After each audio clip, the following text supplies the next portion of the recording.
Hey, I'm Rory. This is 420 Central TV, and we've got a little special here for you.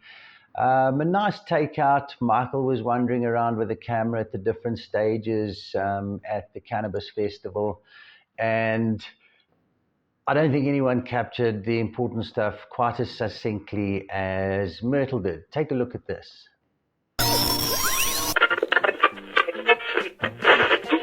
Responsible adult use, please. You don't have to ever use the word responsible. Adult use. The second use, because this is South Africa, traditional, cultural, and religious use. Okay? After that, industrial uses. And after that, medical uses. Or rather than medical uses, prescription cannabis. And that's SAPRA with their little wedge in the corner. And that's what we're trying to get SAPRA to stay in their very important little wedge in the corner. So you have these three overarching principles of human rights, harm reduction, and drug policy reform that can be applied to the four platforms of use. And the four platforms of use is where the regulation sits. There should be no regulation of the plant in the ground beyond good agricultural practice. And that is where we have made some progress in South Africa.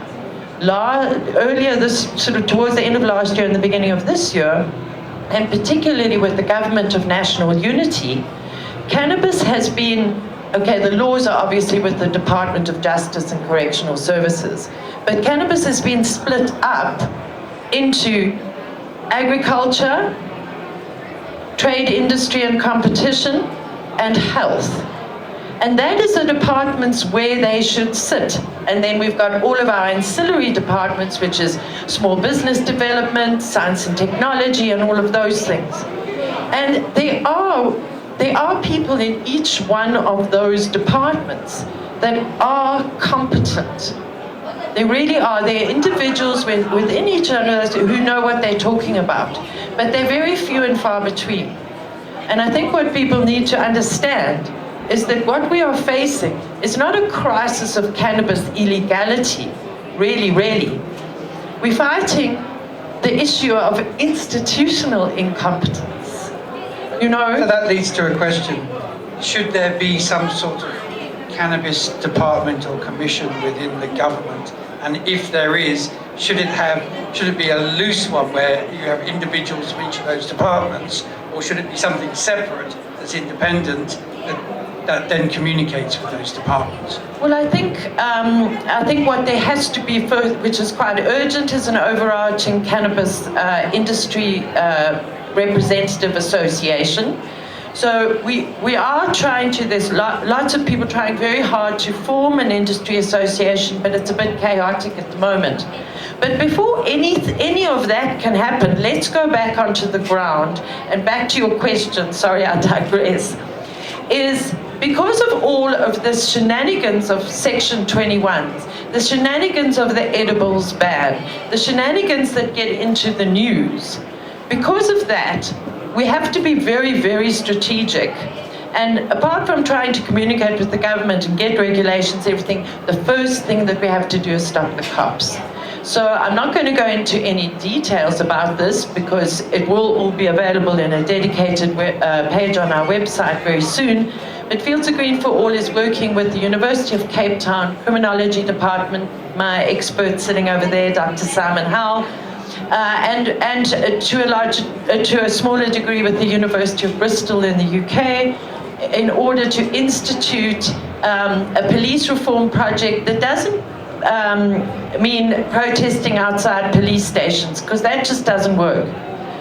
Thank goodness we have this academic access to the top echelons of the police, and we actually just had a really nice little meeting with some potential funders for it, because it's very expensive to put this all together, to actually stop the cops once and for all. Because we cannot have a harm reduction environment, we cannot have a human rights environment, and we cannot have a drug policy reform environment without stopping the cops first. This is the scourge in Africa, because you have Zimbabwe, 4 hours north, You've got Malawi, you've got Ghana, you've got Kenya, you've got Botswana recently opening up, and they're only looking at medical and industrial. Money first, people second. Yeah, exactly. And then continuing to arrest their citizens in the street. And that is a human rights travesty. And I will say it 1,000 times over. I am not sick. I do not want to make socks. I just want to get high. And trying to navigate the adult use market through the lens of medicine and industry, when in Southern Africa we have got no tradition of hemp. We're trying to establish an industrial cannabis industry, and a lot of people are putting a lot of work into that. As I said, I want to highlight that people are doing the work, but we want to use our land race. And when it comes to medicine, it's lip service to speak about the traditional healers. They have been left out of the conversation. We've seen it, Shad, you were at the Pakisa. Nobody takes those people seriously because everybody wants to export to Germany, as we heard yesterday. Don't worry, that won't last long. Yeah, so the SAPRA facilities, you know how much I like them, Shad. They must carry on doing their thing. They've got their thing to do, and that is to export the weed. And what you are talking about is diversion, sir. It is dumping facility weed into our cannabis clubs and pot shops. And we all know that that is happening, because I can tell. You just have to sit on my stoop, ladies and gentlemen, and you hear everything. And when somebody comes and gives me and Amy a gift of facility weed, I throw it in the bin. I can smell it, I can taste it, I get stoned for 5 minutes and then I'm straight again. So don't come with your GMP whatever what alphabet soup. That is SAPRA. They have their corner, now stick to it. So what about aside from flower? And I suppose the question is, what about your oils, vapes and other things? Is there not a risk for somebody making that in their backyard or in conditions where there's potential poisoning from heavy metals? Oh, you can always blame the stoners.